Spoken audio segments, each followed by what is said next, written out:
lakini sio apigwe mtume, sio aumizwe mtume, sio akashifiwe mtume sallallahu alaihi wasallam, bali kwa sababu ya ahadun ahadu, Allah.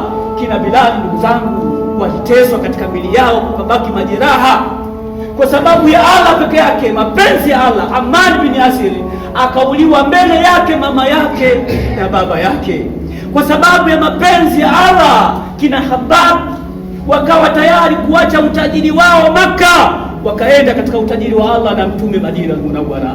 Hawa ndio walikuwa maswahaba, na moja katika mikakati yao, ndugu zangu, ilikuwa wanatafuta mapenzi na Allah, na wale ambao walikuwa hawana mapenzi na Allah hawakuwa na nafasi katika nyoyo za maswahaba. Tujiulize, wangapi tumetolewa katika njia ya mipaka ya Allah kwa sababu ya mapenzi tuliotengeneza na watu, kwa sababu ya wale wake ikawa ni sababu ya kumchukia Allah, bali kuacha amri za Allah, kwa sababu ya hawa watoto, kwa sababu ya hivyo unavyovimiliki mali.